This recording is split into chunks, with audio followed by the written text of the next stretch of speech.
Hey there, welcome back to another deep dive into the Naruto universe. If you're new here, you've just stumbled onto something special. Get comfortable, dim those lights, and let me take you through one of the most fascinating alternate timelines in anime history. Before we dive in, do me a favor, hit that subscribe button right now. I know, everyone asks for it. But here's the thing. If you love these long-form Naruto deep dives, if you're the kind of person who falls asleep to lore and wakes up craving more, then subscribing is the easiest way to make sure you never miss out. Plus, it genuinely helps me keep making this content for you. So go ahead, subscribe, maybe drop a like if you're feeling generous, and settle in because we're about to explore something dark, something twisted, something that would have changed everything we know about the ninja world. Imagine this. Naruto Uzumaki, the kid who wanted nothing more than to be acknowledged, to be Hokage, to protect his friends. What if all that hope, all that determination, got twisted into something else entirely? What if instead of finding acceptance in the Hidden Leaf village, Naruto found himself standing alongside the very people who would eventually try to destroy everything he loved? What if Naruto Uzumaki joined the Akatsuki? Now, I want you to really think about that for a second. Naruto in the black cloak with red clouds. Naruto working alongside Itachi, Pain, Kisame, Obito. Naruto hunting tailed beasts instead of protecting them. It sounds impossible, doesn't it? But here's the thing.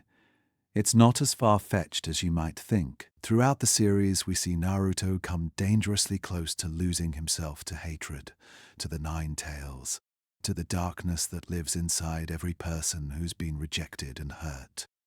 So what would it actually take to push him over that edge?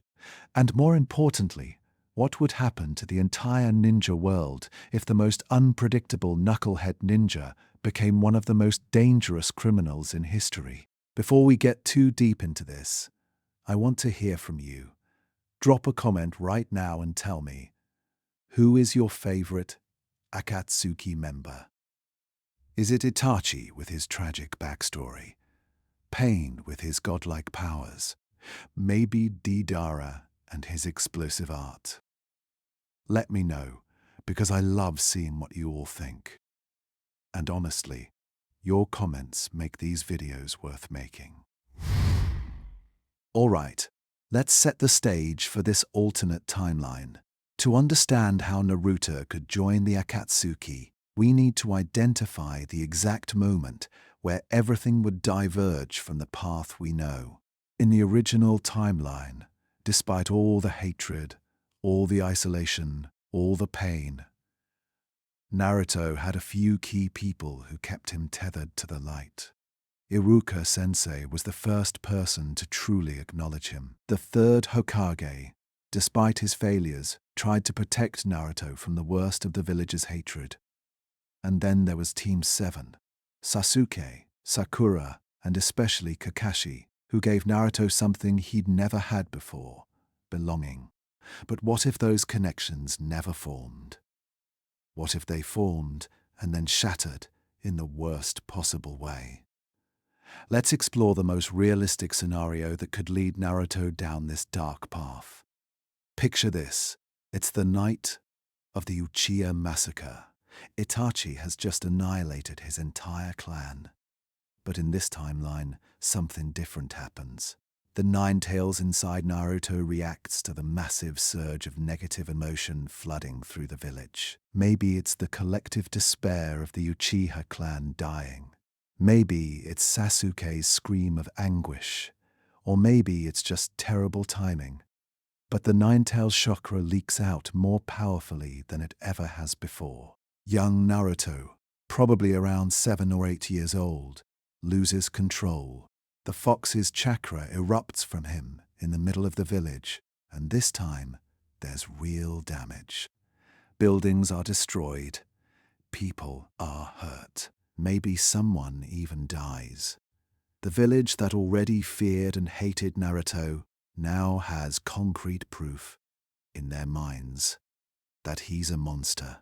The third Hokage tries to contain the situation, tries to protect Naruto, but the village council, led by Danzo, demands action. They want Naruto imprisoned, sealed away more thoroughly, maybe even executed. Hiruzen Sarutobi fights against this with everything he has, but he's old, he's tired, and the political pressure is immense. Here's where it gets interesting. In this timeline, let's say Danzo sees an opportunity. He's always been willing to do terrible things for what he believes is the greater good of the Leaf Village. What if Danzo decides that Naruto is too dangerous to be left in the village, but too valuable as a jinchuriki to be killed? What if he makes a deal with someone who's very interested in collecting powerful tools and weapons? Someone like Obito Uchiha, who's already operating in the shadows as Madara. Now, Danzo wouldn't know he's dealing with an Uchiha, of course.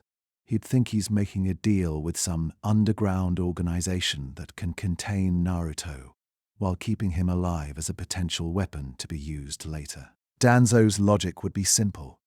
Remove the immediate threat from the village, maintain the possibility of using Naruto later if needed, and eliminate the political headache all at once. It's cold, it's calculating, and it's absolutely something Danzo would do. So picture young Naruto, confused, scared, and feeling more rejected than ever, being handed over to mysterious figures in the dead of night. The third Hokage is told that Naruto is being sent to a special facility for training and control. He's suspicious, but Danzo has covered his tracks well. And by the time Hiruzen realizes what's really happened, Naruto is gone, vanished into the darkness. The people who take Naruto are operatives working for Obito, who at this point is still building what will become the Akatsuki into the organization we know from the series. Obito sees Naruto as the ultimate prize. A jinchuriki, yes, but more than that, a child with no real loyalty to any village, a blank slate he can mold. But Obito is smart. He doesn't immediately try to extract the Nine Tails. No, he sees the potential for something far more valuable. A loyal Nine Tails jinchuriki who fights for the Akatsuki willingly. This is where Naruto's journey into darkness truly begins. The first few months are brutal. Naruto is kept in isolation, given minimal food, told repeatedly that the village abandoned him, that they sold him because he was a monster.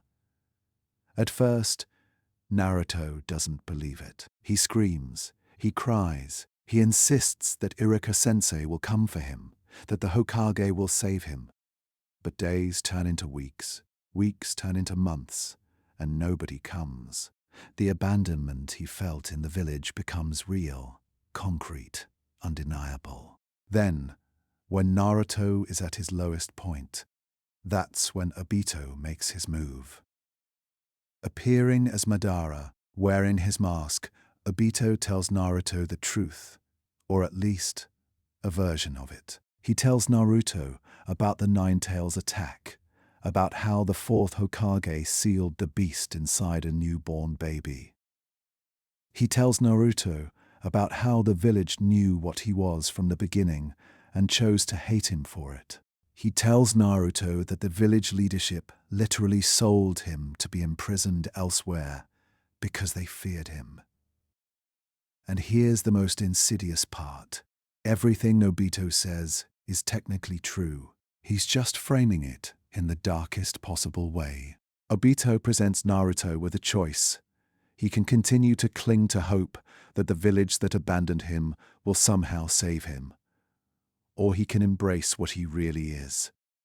A weapon, yes, but a weapon that can choose who to strike. Obito tells Naruto about the infinite Tsukuyomi, but he frames it differently than he does to others. To a broken, isolated child, Obito presents it as a world where no one has to feel the pain of rejection, where everyone finds acceptance, where someone like Naruto would never have to suffer again. Now, you might be thinking, would Naruto really fall for this? Isn't his whole character about never giving up, about seeing through deception, about holding on to hope? And you're right, that is who Naruto becomes.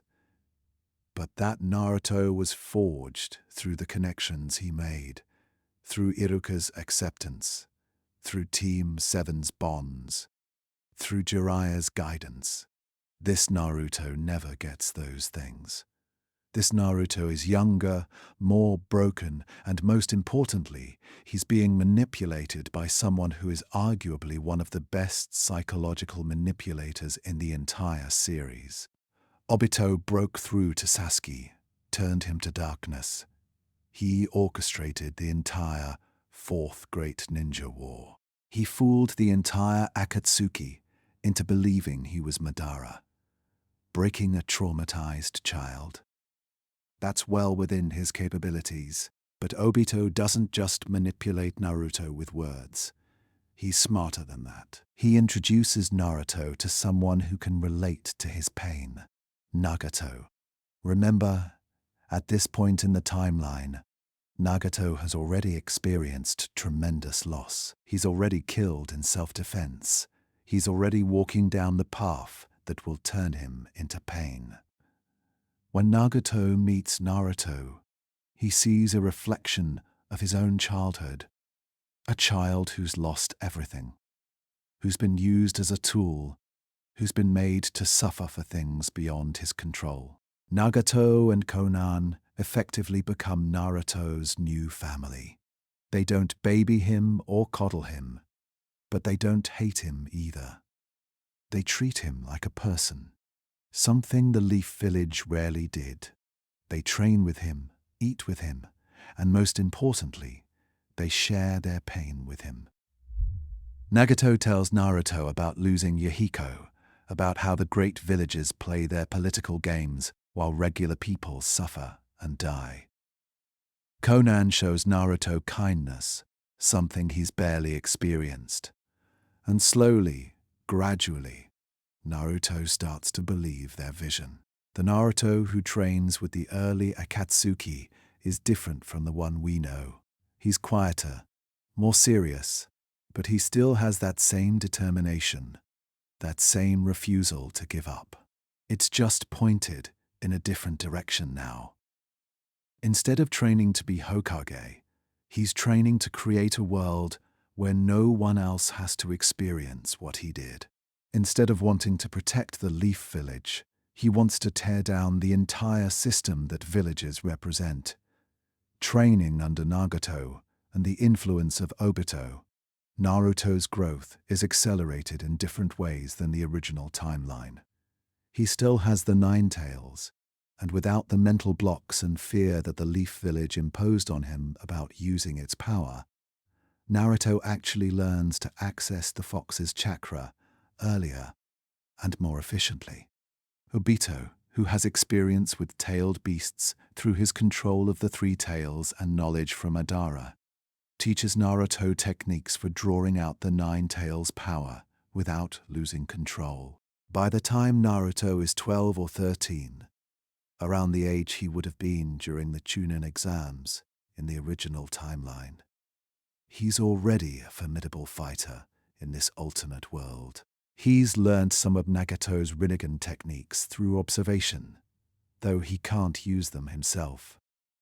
He's developed his own fighting style that combines his natural unpredictability with the raw power of the Nine Tails. And perhaps most importantly, he's learned to see the ninja world through the lens of the Akatsuki's ideology. Now, let's talk about what this means for the other Akatsuki members. As the organization grows and recruits more members, Naruto becomes a fixture in the group. Imagine the dynamics here. Kisame finds Naruto's straightforward nature refreshing. Here's a jinchuriki who doesn't pretend to be anything other than what he is. Sasori probably sees Naruto as an interesting case study, a living weapon that hasn't been destroyed by the beast inside it. Kakuzu doesn't care much about anyone, but even he has to respect Naruto's power level and the fact that Naruto doesn't slow down missions. The really interesting relationship would be with Itachi. Itachi joined the Akatsuki to spy on them for the Leaf Village, and suddenly here's Naruto Uzumaki, the Nine-Tails Jinchuriki, who was supposed to be the village's ultimate weapon, wearing the Akatsuki cloak. Itachi would be devastated. He'd blame himself, knowing that the Uchiha massacre he committed to prevent war somehow contributed to Naruto's fall. Itachi would definitely try to subtly guide Naruto back toward the light, leaving hints showing mercy in ways other Akatsuki members wouldn't notice. But Naruto, in this timeline, would be deeply suspicious of Itachi. He knows Itachi is from the Leaf Village. He knows Itachi slaughtered his entire clan, which from Naruto's perspective makes him another victim of the village's cruelty who lashed out. Naruto might actually try to connect with Itachi, seeing him as someone who understands what it means to be pushed too far. The tragedy here is that both of them would be trying to save the other, but neither would fully understand what the other really is. Then there's Deidara. Oh man, Deidara and Naruto would either be best friends or constantly at each other's throats. Deidara's explosive personality meeting Naruto's stubborn determination, that's entertainment right there. Deidara would probably try to convince Naruto that destruction itself is an art form, while Naruto would argue that true art is creating a world where destruction isn't necessary. Their arguments would drive everyone else in the Akatsuki crazy, but there'd be an underlying respect between them. Hidan would probably try to convert Naruto to Jashinism, which would go about as well as you'd expect. Naruto has never been one for religious devotion, and Hidan's bloodthirsty approach would clash with Naruto's vision of ending suffering. They'd probably fight at least once, with Naruto being genuinely disturbed by Hidan's immortality and sadistic nature. The most complex relationship would be with Obito himself, or, as the Akatsuki knows him, Tobi. When Obito eventually reveals his true identity as Madara and his goofball Tobi persona, Naruto would be one of the few who isn't entirely surprised. Naruto's been around Obito long enough to sense that there's something more beneath the surface. But Naruto would also feel a twisted sense of gratitude toward Obito. In this timeline, Obito is the one who saved him from the Leaf Village, who gave him purpose, who showed him a path forward.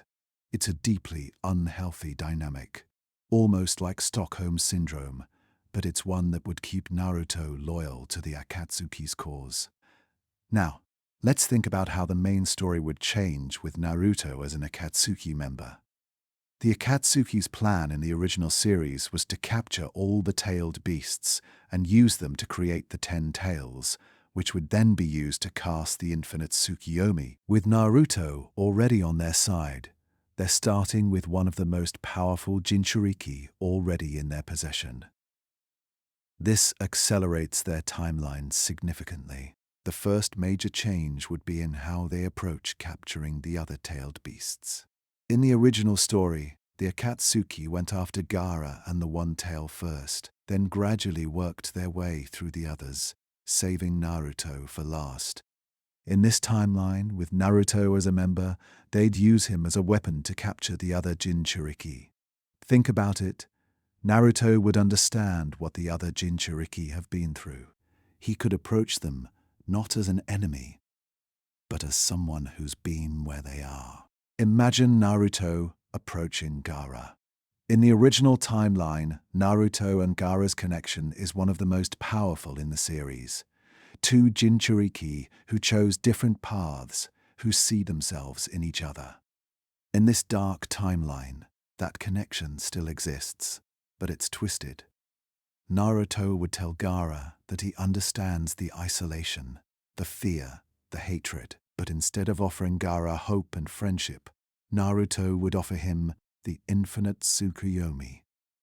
No more pain, no more rejection, no more having to prove yourself to a village that will always fear you. Just peace. Gaara, who at this point in his life is still the unstable, murderous version we see in the Chunin exams, might actually listen. The Sand Village has treated Gaara terribly. His own father tried to have him assassinated multiple times. Yashimaru, the one person Gaara thought cared about him, tried to kill him too. If Naruto approaches Gaara before Gaara meets Rock Lee, before he fights Naruto and has that transformative experience, Gaara might actually agree to join the Akatsuki willingly. Two jinchuriki working together for the Akatsuki, that's a game changer. The hidden sand village would be thrown into chaos. The fourth Kazekage might even still be alive in this timeline if the Akatsuki don't need to infiltrate the village to capture Gaara. The balance of power shifts dramatically. But let's say Gaara doesn't join. Let's say he resists, that even in his darkest state, something in him rejects Naruto's offer. Then we get one of the darkest possible scenarios. Naruto is the one who has to extract the One Tail from Gaara. Naruto, who in another timeline would have been Gaara's first real friend, his brother in all but blood, is the one who kills him, because that's what extracting a tailed beast does to its jinchuriki. It kills them. Would Naruto be able to do it? That's the question that really cuts to the heart of this alternate timeline. The Naruto we know could never kill someone who's suffered like he has, who's been rejected and isolated and used as a weapon. But this Naruto has been taught that individual suffering is acceptable if it leads to a greater good. This Naruto believes that killing Gaara now means Gaara will be reborn in the infinite Tsukuyomi, into a world where he'll never have to suffer again the psychological toll of killing Gaara, because even a corrupted Naruto would feel that, would push Naruto even deeper into the Akatsuki's ideology. He'd have to believe it was worth it. He'd have to believe the infinite Tsukuyomi was real and achievable, otherwise he'd just be a murderer, and Naruto's core character, even in this dark version, couldn't handle that. So Gaara's death would actually make Naruto more committed to the Akatsuki's cause, not less. Now, what about the Leaf Village in all this? They know they lost Naruto. Depending on how much the third Hokage was able to uncover about Danzo's betrayal, there might be internal political turmoil. Danzo might have been exposed and punished, or he might have successfully covered his tracks and be biding his time.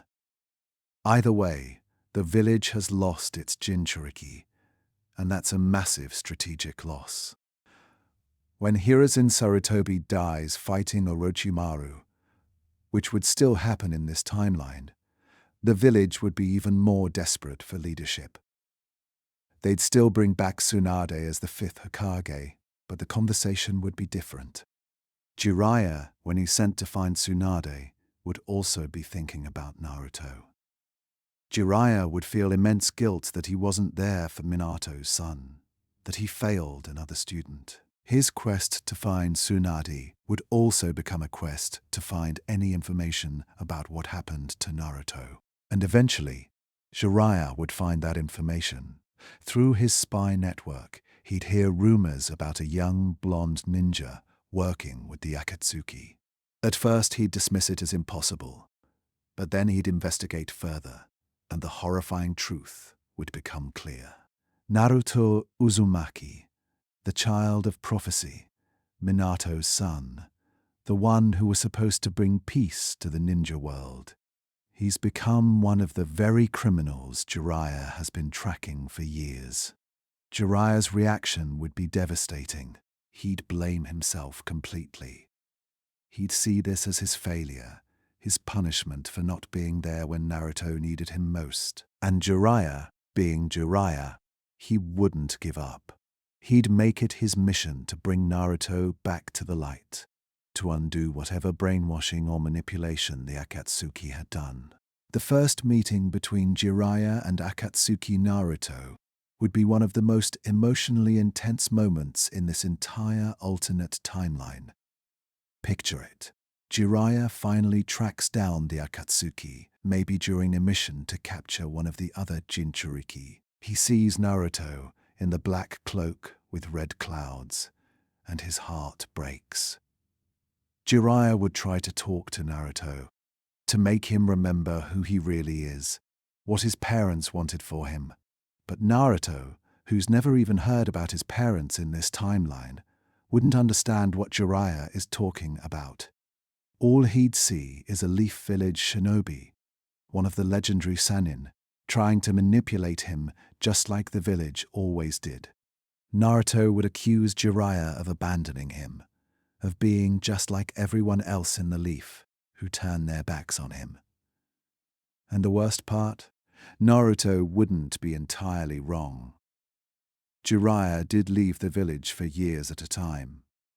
He wasn't there when Naruto needed him most. Jiraiya would try to explain, try to tell Naruto about Minato and Kushina, about their sacrifice, about how much they loved him. But Obito would have prepared Naruto for this moment. Naruto would accuse Jiraiya of lying, of making up stories to manipulate him back to the village that imprisoned him, that sold him. The conversation would devolve, and if other Akatsuki members were present, let's say Kisame and Itachi, they'd intervene before Jiraiya could say too much.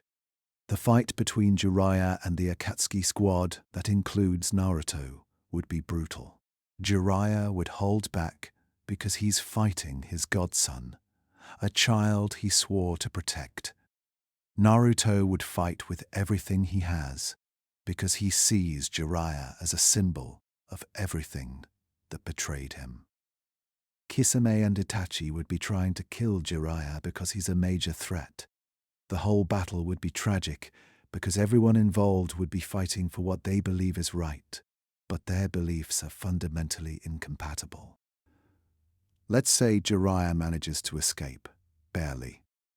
He returns to the Leaf Village broken, both physically and emotionally. He tells Tsunade everything, about Naruto being in the Akatsuki, about how deep the corruption runs, about how Danzo's actions years ago led directly to this outcome. If Danzo hadn't already been exposed, this would be the moment where his betrayal comes to light. Tsunade would be furious, grief-stricken, and determined to fix this situation somehow.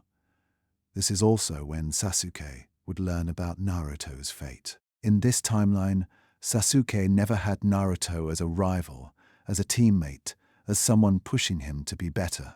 Team 7 was formed differently. Maybe Sasuke was placed with different teammates, or maybe the team system was adjusted after Naruto's disappearance. Sasuke's path might actually be somewhat different in this timeline.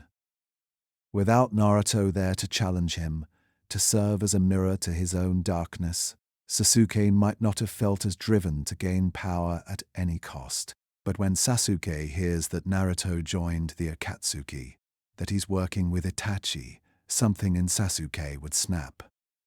The organization that his brother joined is now harboring another powerful ninja from their generation. Sasuke would see this as further proof that the Akatsuki is connected to all the suffering in his life. His hatred for the organization, and by extension for Naruto, would grow. Interestingly, this might actually keep Sasuke in the Leaf Village longer. In the original timeline, Sasuke left to gain power from Orochimaru because he felt weak compared to Naruto and desperate to kill Itachi. In this timeline, without Naruto there as a constant reminder of his inadequacy, and with the knowledge that leaving the village might mean becoming like the monster Naruto has apparently become, Sasuke might choose to stay and grow stronger within the village system. Or, alternatively, Sasuke's hatred might drive him to Orochimaru anyway, but with a different motivation. Instead of just wanting power to kill Itachi, Sasuke would want power to destroy the entire Akatsuki, including Naruto. Sasuke might see Naruto's fall as a waste, as weakness, as proof that only the strong survive in the ninja world. This would make Sasuke even colder, even more ruthless than in the original timeline. Now, let's think about the other jinchuriki and how they'd be affected by Akatsuki Naruto. Yugito ni, the Two Tails jinchuriki from the Cloud Village, would probably be one of the Akatsuki's next targets. In the original story, Yugito was captured fairly easily by Hidan and Kakuzu. In this timeline, with Naruto potentially involved in her capture, things might go differently. Naruto might try his diplomatic approach first, trying to convince Yugito that the infinite Tsukiyomi is a better solution than continuing to serve a village that only values her as a weapon. Yugito, who actually has a much better relationship with her village than most jinchuriki, would reject this outright. She'd see through Naruto's rhetoric and recognize that the Akatsuki's plan would kill all the jinchuriki, regardless of what lies they tell themselves. The fight would be intense, with Naruto having to confront someone who represents what he could have been if the Leaf Village had treated him differently. Yagura, the Three Tails jinchuriki and former Mizukage, presents an interesting case. In the original timeline, Yagura was being controlled by Obito for years, which led to the Blood Mist Village era. In this timeline, with Obito's attention partly divided by training and manipulating Naruto, maybe Obito's control over Yagura wasn't as complete. Or maybe it was even more secure, with Obito using Naruto as an example to show Yagura what a willingly cooperative jinchuriki looks like. Either way, the Three Tails would be extracted relatively early in the Akatsuki's plan. Roshi, the Four Tails jinchuriki, and Han, the Five Tails jinchuriki, are both from the Hidden Stone Village and both left their village due to poor treatment. They're wanderers, which makes them perfect targets for the Akatsuki. Naruto would definitely relate to their decision to leave villages that didn't appreciate them. His pitch to them would be sincere.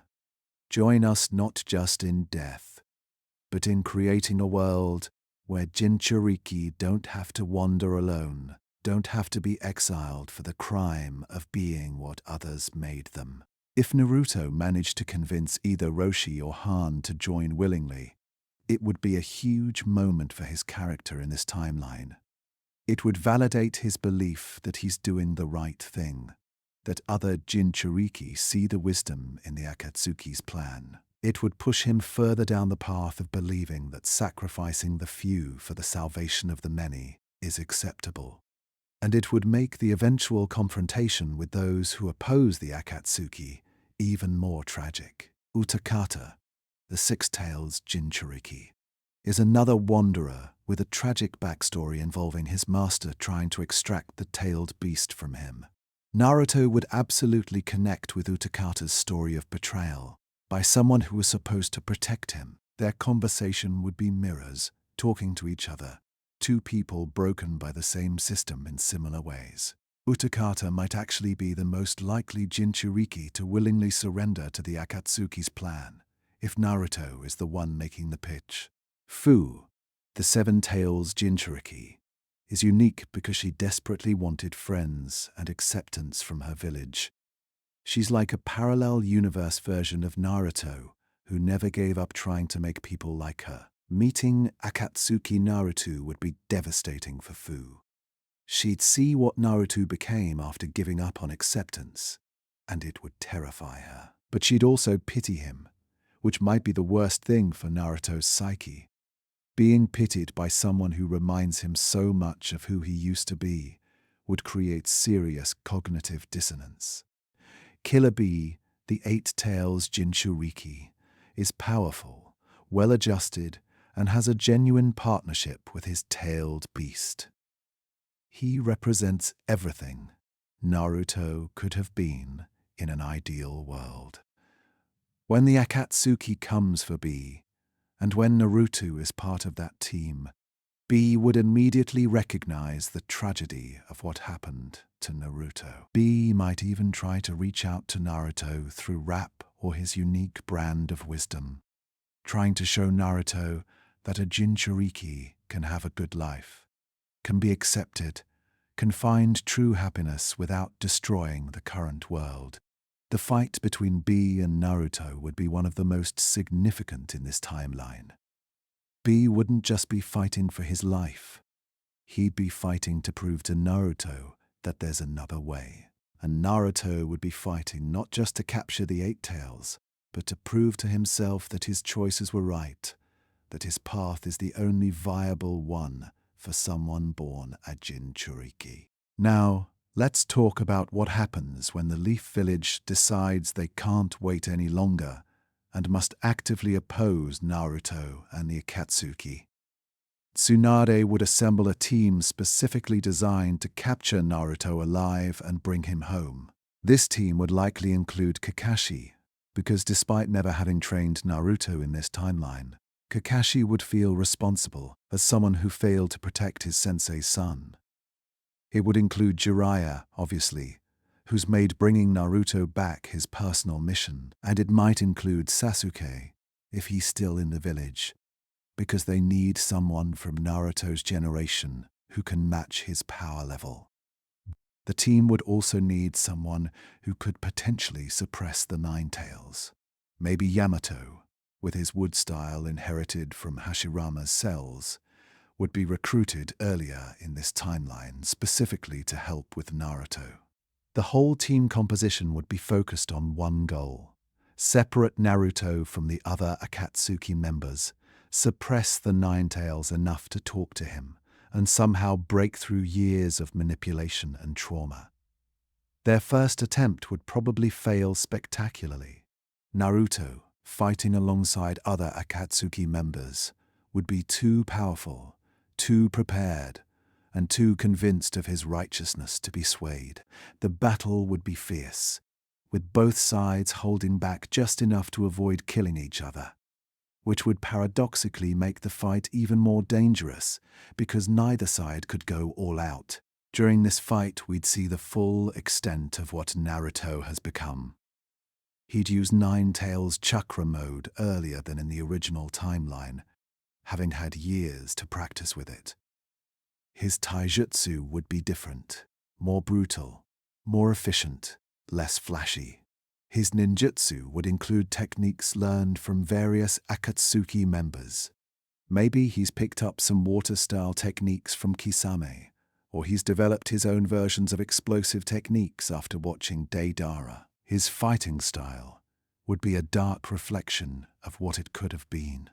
Powerful, yes, but lacking the improvisation and joy that characterized the original Naruto's battles. Kakashi would be horrified seeing Minato's legacy twisted like this. He'd tried to tell Naruto about the fourth Hokage, about how Minato sacrificed everything to save the village and his son. But Naruto would throw that back in Kakashi's face. If Minato loved him so much, why did he seal a demon inside his newborn son? If the fourth Hokage was so great, why did he set Naruto up for a lifetime of hatred? From Naruto's twisted perspective, Minato's sacrifice wasn't love. It was the ultimate abandonment. Jiraiya would try a different approach. He'd try to reach the child he sees buried under years of anger and manipulation. He'd tell Naruto stories about Minato, about Kushina, about the prophecy, about how Naruto was meant to bring peace to the world. But Naruto would counter that he is bringing peace through the infinite Tsukuyomi. The prophecy never specified how peace would come, did it? Maybe this is what fate always intended.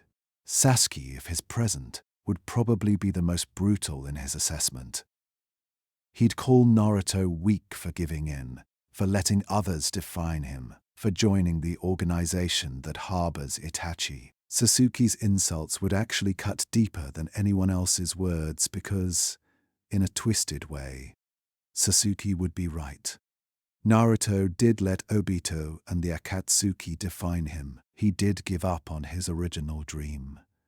And hearing that from someone his own age, someone who also suffered but chose a different path, would create cracks in Naruto's conviction.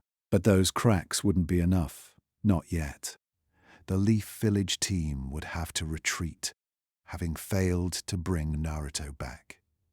This failure would demoralize the entire village. If they can't save one of their own, if they can't prevent the Akatsuki from using their ultimate weapon against them, what hope do they have in the coming war? This brings us to a crucial point in the timeline: the capture of the tailed beasts and the eventual revival of the 10 tails. In the original series, this process took years, with the Akatsuki painstakingly tracking down each jinchuriki. In this timeline, with Naruto actively helping, the process accelerates dramatically. Within maybe 2 or 3 years of Naruto joining, the Akatsuki could have captured 7 or 8 of the 9-tailed beasts. As more beasts are extracted and more jinchuriki die, Naruto would have to confront the reality of what he's doing. Each extraction, he'd tell himself, it's necessary. Each death, he'd convince himself they'll be reborn in a better world. But the psychological toll would be immense. Naruto's mental state would deteriorate even as his conviction grows stronger. A dangerous combination. The 9 tails inside Naruto would have its own perspective on all this. Kurama, in the original timeline, eventually comes to respect and even love Naruto. In this timeline, Kurama would see Naruto as a disappointing host who gave in to hatred and despair. But Kurama would also recognize that Naruto's fall is partly due to the very hatred that Kurama himself represented to the Leaf Village. There'd be a twisted irony in the fact that the 9 tails, often portrayed as evil incarnate, would be one of the few voices in Naruto's head arguing against the infinite Tsukuyomi plan. Kurama would tell Naruto that the infinite Tsukuyomi is just another cage, another seal, another way for humans to be controlled. Kurama, who spent decades sealed away, would hate the idea of an eternal dream more than anyone. The conversations between Naruto and Kurama in this timeline would be fascinating. The demon trying to convince its host that reality, with all its pain, is better than a beautiful lie. But Naruto, so deep in his conviction, would dismiss Kurama's warnings. He'd see them as the protests of a creature that doesn't understand human suffering. This would actually prevent Naruto from ever truly befriending Kurama the way he does in the original timeline, which means Naruto would never achieve the perfect jinchuriki state. He'd be powerful, yes, but not as powerful as he could have been. This is important for the eventual climax of this story. As the Akatsuki closes in on their goal, the entire ninja world would have to unite against them, just like in the original timeline's Fourth Great Ninja War. But in this version, the war would be even more desperate, because the Akatsuki already has the 9 tails. They just haven't extracted it yet, because Naruto is more useful to them alive and fighting. The allied shinobi forces would form, bringing together all 5 great nations. But there'd be one crucial difference. Many of the people who were inspired by Naruto in the original timeline, who believed in him, who followed his example, they don't exist in this timeline. Gaara isn't the Kazekage who leads through compassion. He's either dead or drastically different. The various people Naruto saved and inspired throughout his journey never had those transformative encounters. The ninja world is darker, more cynical, more willing to resort to extreme measures. This would be Danzo's moment to shine in the worst possible way. With the world on the brink and the Nine Tails fighting for the enemy, Danzo would argue for the most extreme solutions. Perhaps he'd propose using the Reaper Death Seal on Naruto, sacrificing a leaf shinobi to seal Naruto away forever. Or maybe he'd suggest deploying forbidden jutsu that could kill Naruto and destroy the Nine Tails entirely, accepting the loss of the tailed beast as acceptable collateral damage. Tsunade would fight against these proposals with everything she has. She's already lost so many people she loved. Dan, Nawaki. Jiraiya's spirit is broken, and now Naruto is gone in a different way. She wouldn't accept losing him permanently without exhausting every other option. But the pressure from the other cages, from her own advisors, from the desperate situation would be immense. The war would rage across multiple fronts.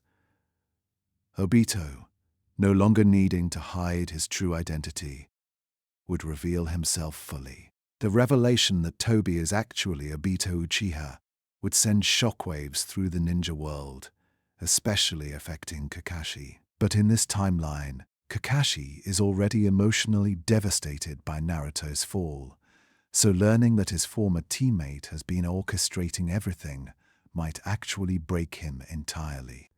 During one of the major battles, we'd finally get the confrontation that's been building: Naruto versus Sasuke. If Sasuke stayed in the Leaf Village, he'd be fighting to protect it. If he left for Orochimaru, he might be fighting for his own reasons. But either way, these two would clash. Their fight would be a dark mirror of the Valley of the End battle from the original timeline. Sasuke would fight with cold precision, seeing Naruto as someone who took the easy way out, who let hatred consume him instead of using it as fuel to grow stronger through his own power. Naruto would fight with brutal efficiency, seeing Sasuke as a hypocrite who clings to a village system that's fundamentally broken. Both would use their most powerful techniques.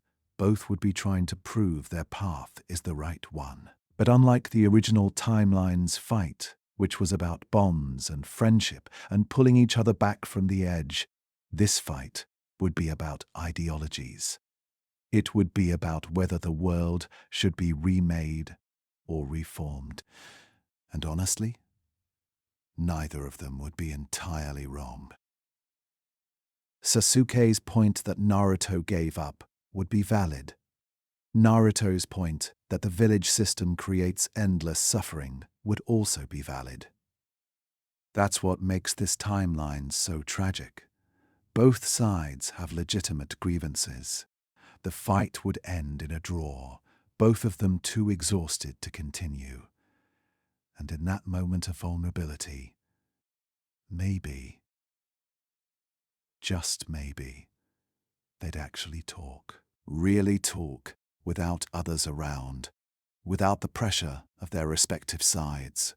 Sasuke might tell Naruto about what he's learned, about the choices he's made, about whether revenge and power really brought him satisfaction. Naruto might admit that he's not sure anymore, that every jinchuriki he has helped capture haunts him, that he's terrified the infinite Tsukiyomi won't actually work. This conversation wouldn't immediately redeem Naruto. That's not how trauma and manipulation work. But it would plant seeds of doubt, and those seeds would grow when Naruto witnesses Obito's true plan coming to fruition. When the Ten Tails is finally revived and Obito moves to become its jinchuriki, Naruto would be there, expecting to see the dawn of a new age. But instead, he'd see the same thing everyone else sees: destruction, chaos, and a monster that doesn't discriminate between ally and enemy. The Ten Tails would attack Akatsuki members and allied shinobi forces indiscriminately. This isn't peace. This isn't salvation. This is just more violence. And then comes the moment that would shatter Naruto's entire worldview: watching Obito or Madara actually cast the infinite Tsukuyomi. As the light spreads across the world and people start falling into the genjutsu, Naruto would feel it pulling at him too. And in that moment, Kurama would show Naruto the truth. The Nine Tails would share its memories of being controlled, of being sealed, of being trapped in darkness, while the world moved on without it. Kurama would ask Naruto, "Is this really different from the hatred that bound you? Is trading one cage for another really freedom?" And Naruto would realize, with absolute horror, that he's become the very thing he hated most. He's become someone who takes away others' choices, who decides for them what kind of life they should live, who justifies terrible actions with the promise of a better future. He's become like the Leaf Village elders who sealed the Nine Tails inside him without his consent. He's become like Danzo, who sold him away for what he thought was the greater good. This realization would come at the worst possible moment, when the world is ending, when the infinite Tsukuyomi is already being cast, when it might be too late to fix anything. But it would also be the moment when Naruto finally, truly connects with Kurama. Not out of necessity or desperation, but out of genuine understanding. They've both been used, both been sealed away, both been denied their agency. And in that moment of shared understanding, they'd achieve what Naruto never could in this dark timeline: true partnership. With Kurama's full power finally accessible, Naruto would break free from the infinite Tsukuyomi's pull. He'd see the world wrapped in the God Tree's roots, everyone trapped in their perfect dreams, and he'd see it for what it really is: not salvation, but the ultimate imprisonment. And Naruto, who spent years telling himself he was working toward freedom, would realize he's been fighting for the opposite. What comes next would be Naruto's redemption arc, but not in the traditional sense. He couldn't just switch sides and start fighting for the allied shinobi forces. The things he's done, the jinchuriki who died because of him, the villages he helped destroy, the suffering he enabled, none of that can be erased. But he could choose, in this final moment, to stop the infinite Tsukuyomi from completing. Naruto would turn against Obito and Madara, attacking them even as the transformation into the Ten Tails Jinchuriki completes. The other Akatsuki members, those still alive, would be confused, seeing Naruto as a traitor. The allied shinobi forces wouldn't know whether to help him or see this as a trick. Naruto would be alone, fighting against the people he's called comrades for years. Not fighting for the villages that rejected him, but fighting for something more fundamental: the right of every person to choose their own path, even if that path leads to pain. Jiraiya, if he's still alive at this point, would see Naruto fighting against the Akatsuki and would immediately rush to his side. Tsunade would order the allied shinobi forces to support Naruto, recognizing that whatever happened, however Naruto got to this point, he's making the right choice now. Kakashi would activate his Sharingan and finally fight alongside the son of his sensei, the way he should have been doing all along. And Sasuke, seeing Naruto choose the hard right over the easy wrong, would realize that maybe Naruto isn't weak after all. Maybe it takes more strength to admit you were wrong and change course than to stubbornly stick to a failing path. Sasuke would activate his Mangekyo Sharingan and join the fight, not because he's forgiven Naruto for everything, but because in this moment, they're fighting for the same thing. The combined forces of the allied shinobi and a repentant Naruto would be the only thing standing between the Ten Tails Jinchuriki and the complete subjugation of the world. The battle would be desperate, with Naruto using every technique he's learned from the Akatsuki, from Kurama, from his own painful journey, all in service of undoing what he helped create. There would be a moment during the fight where Obito confronts Naruto directly. Obito, who saved him, who trained him, who gave him purpose when he had none, would demand to know why Naruto is betraying everything they worked for. And Naruto's response would be simple but profound. Because you taught me to never give up on my dreams.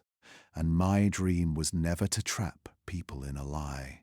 It was to create a world where people like us never have to suffer in the first place. The infinite Tsukuyomi doesn't do that. It just hides the suffering behind a curtain of illusion. Obito might pause at that. In the original timeline, Naruto's words eventually reach through to Obito, reminding him of what he once believed, of the hero Obito wanted to be, before Rin's death broke him. In this timeline, those words would carry even more weight, because they're coming from someone Obito personally mentored, someone who followed Obito's dark path and is now rejecting it. But whether Obito turns back or not, the fight would continue. Madara, if he's been revived, certainly wouldn't stop. He's pursued this goal for too long, sacrificed too much, manipulated too many people to give up now. The final battle would ultimately come down to Naruto and Sasuke, just like in the original timeline, but with a completely different context. In the original, they fought each other over their competing visions for the future. In this timeline, they'd fight together against Madara and the infinite Tsukuyomi. Two broken people who took different paths through their pain, but arrived at the same conclusion, that the world, for all its cruelty, deserves the chance to grow and change naturally, not be forced into a predetermined dream. The battle would push both of them past their limits. Naruto would finally achieve the perfect partnership with Kurama that eluded him for years, accessing the full Nine Tails chakra mode with Kurama as a willing ally rather than a controlled resource. Sasuke would awaken his Rinnegan, the eyes that represent the peak of Uchiha power. Together, they'd face down Madara and the power of the Ten Tails. The climax would involve Naruto having to make a choice that mirrors the choice that led him down this dark path in the first place. To stop the infinite Tsukuyomi completely, someone would need to seal away the Ten Tails, and that sealing would require immense chakra and likely cost the person their life. Naruto, carrying the weight of all the jinchuriki who died because of his actions, would volunteer immediately. But here's where Sasuke comes in. Sasuke, who spent this whole timeline watching Naruto from afar, who judged him for his weakness, who resented him for falling so far, would refuse to let Naruto die. Not because they're friends. They're not really, not in this timeline. But because Sasuke recognizes that Naruto's path forward, living with the weight of his mistakes and working to make amends, is harder than dying heroically. Death would be too easy. Naruto needs to live. So Sasuke and Naruto together would perform the sealing, sharing the burden in a way that doesn't kill either of them, but leaves them both drastically weakened. The Ten Tails would be sealed, perhaps split back into the nine-tailed beasts. The infinite Tsukuyomi would be dispelled. People would wake up from their dreams to find the world still broken, still painful, but real. The aftermath would be complicated. The war is over. The immediate threat is gone. But what do you do with Naruto Uzumaki? He's a hero for stopping the infinite Tsukuyomi.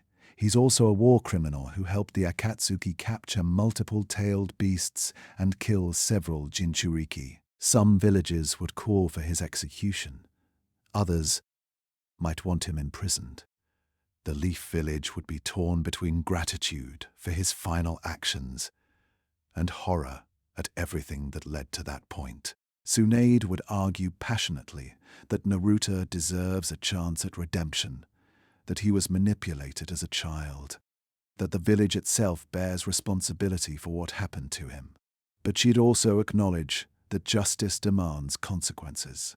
The other cages would have their own opinions, colored by whether their jinchuriki survived or not. Ultimately, I think Naruto would face a trial. Not a show trial designed to execute him, but a real reckoning with what he's done. He'd be forced to confront each decision, each rationalization, each moment where he chose to believe the Akatsuki's lies, because believing them was easier than facing the pain of reality. And Naruto, no longer hiding behind ideology or manipulation, would accept full responsibility for his actions. The sentence might be permanent exile from all major villages, with regular check-ins to ensure he's not trying to build power again. Or maybe it would be a supervised redemption period where Naruto works to repair some of the damage he caused. He might be tasked with finding and rehabilitating former Akatsuki resources, or with traveling the world to speak with survivors about what really happened, ensuring the truth isn't buried or distorted. Regardless of the specific sentence, Naruto's life would never be what it could have been. He wouldn't become Hokage. He wouldn't be universally loved and respected. The relationships he could have had with people like Sakura, with Hinata, with all the friends from his generation, those are gone, lost in a timeline that never happened. What Naruto would have instead is a long, difficult journey towards something resembling peace with himself. Kurama would stay with him throughout this journey. Their partnership, forged in the darkest moment, would be the one genuine, uncomplicated good thing to come out of this entire nightmare. Kurama would understand Naruto in a way no human could, having witnessed the entire fall and rise from inside Naruto's own mind. They'd travel together, two beings who were both used as weapons, both sealed away, both fighting now to prove that they're more than what others made them. Jiraiya, his spirit crushed by his failure to protect Naruto earlier, would dedicate whatever time he has left to helping Naruto find a new path. Not the path of the prophecy, that's been thoroughly derailed, but something more personal and real.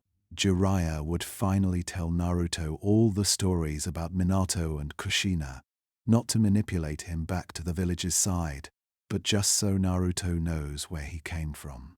And Naruto would listen, grieving for the parents he never knew and the life he never had. Sasuke and Naruto's relationship would be complex. They wouldn't be friends, but they'd have a mutual understanding. Sasuke chose to pursue power through the village system if he stayed, or through Orochimaru if he left, while Naruto chose to pursue it through the Akatsuki. Both paths were responses to pain. Both paths involved moral compromises. Neither of them gets to judge the other too harshly. They might meet occasionally, exchange a few words, acknowledge that they're both trying to do better. That's not friendship, but it's something. And then there's the question of the tailed beasts. With the 10 tails sealed again and split apart, the tailed beasts would be free. But they'd also remember what Naruto did, how he helped hunt them and extract them from their hosts. Some, like Kurama, might forgive him. Others, like Shukaku or Matatabi, might hold grudges. Naruto would have to face each of them, apologize to each of them, and accept whatever judgment they pass on him. This brings us to the final question of this alternate timeline. What changes in the world because of Naruto's fall and rise? First, there'd be serious reforms in how villages treat their jinchuriki. The fact that the Leaf Village's mistreatment of Naruto directly led to him joining the Akatsuki would force a reckoning. Villages couldn't keep treating jinchuriki as weapons and outcasts without risking another defection. This might actually lead to better conditions for jinchuriki across the board, which is a bitter irony. Naruto's suffering might prevent others from experiencing the same thing. Second, there'd be a deeper examination of how villages are structured, how power is distributed, how decisions are made. Danzo's betrayal in handing Naruto over to the Akatsuki would expose the rot at the heart of the village system. This might accelerate reforms that were already happening, pushing the villages toward more transparency and accountability. Third, the next generation would grow up with a very different cautionary tale. Instead of hearing about Naruto Uzumaki, the hero who never gave up, they'd hear about Naruto Uzumaki, the cautionary tale of what happens when society fails its most vulnerable members. That's a darker lesson, but maybe a necessary one. As for Naruto personally, his story wouldn't have a neat ending. He wouldn't get a happy ending where everything works out and everyone forgives him. Some people would never forgive him, and that's their right. Some jinchuriki families would hate him forever, and he'd have to live with that. But he'd also keep moving forward, day by day, trying to create some meaning out of the wreckage of his life. Maybe he'd eventually found an orphanage for children who were rejected by their villages, using his own experience to help them avoid his fate. Maybe he'd become a wandering teacher, helping young ninjas understand the importance of bonds and connections. Maybe he'd work with the tailed beasts directly, helping foster better understanding between them and humans. Whatever he does, it would be about redemption, not through grand gestures, but through consistent daily choices to do better. And sometimes on quiet nights, Naruto would wonder about the path he didn't take. He'd wonder what kind of person he could have been if the Leaf Village had treated him differently, if Iruka's acceptance had come sooner, if he'd had a real support system. He'd wonder about the friendships he might have formed, the love he might have found, the simple happiness that seemed so distant now. But then Kurama would remind him that regret, while natural, can become another prison. The past can't be changed. The people who died because of his actions can't be brought back. The only path is forward, accepting the weight of his mistakes while refusing to be crushed by them. And Naruto, older and sadder, and maybe a little wiser than he ever wanted to be, would agree. This alternate timeline of Naruto joining the Akatsuki is ultimately a story about how easily hope can be corrupted, how trauma and isolation can twist even the most determined spirit, and how the path back to the light is always longer and harder. It's a reminder that the heroes we admire aren't just born that way. They're shaped by their circumstances, their connections, and the choices made by those around them. The Naruto we know and love became a hero because enough people, at crucial moments, chose to see his humanity rather than his burden. This Naruto became a villain because those crucial moments never came, or came too late. But even in that darkness, there was a spark that couldn't be extinguished, a core of who Naruto Uzumaki really was, that eventually pushed through the manipulation and pain to choose something better. So what if Naruto joined the Akatsuki? The world would be darker, more people would die, and the path to peace would be soaked in blood and regret. But ultimately, even in the darkest timeline, even after the worst choices, Naruto Uzumaki would find a way to create something meaningful out of the pain. Not by erasing it, not by hiding from it, but by walking through it and coming out the other side changed, but not broken beyond repair. That's the answer to our question. Naruto joining the Akatsuki would nearly destroy the ninja world, but it wouldn't destroy Naruto's fundamental nature. That stubborn refusal to give up, to keep pushing forward no matter what, would remain. It would just be pointed in the wrong direction for far too long before finally, desperately, finding its way back to something resembling right. And maybe that's the most important lesson from this dark, alternate timeline. Our heroes aren't perfect. They're not immune to manipulation, to trauma, to making terrible choices. But what makes them heroes isn't that they never fall. It's that they find the strength to stand back up, to admit they were wrong, and to spend the rest of their lives trying to do better. Even in the darkest timeline, even as a member of the Akatsuki, Naruto Uzumaki would eventually remember who he really wanted to be and fight like hell to become that person again. Thanks for sticking with me through this deep dive into one of the darkest possibilities in the Naruto universe. If you made it this far, you're the real hero. Don't forget to drop a comment telling me who your favorite Akatsuki member is, and more importantly, whether you think this version of Naruto could ever truly be redeemed or if some actions put you beyond redemption. It's a heavy question, but this has been a heavy journey. Until next time, keep exploring the what-ifs, keep questioning the narratives, and never forget that the difference between a hero and a villain sometimes comes down to a single moment of kindness that either happens or doesn't. Sweet dreams, and may your own path be filled with people who see your humanity even in your darkest moments.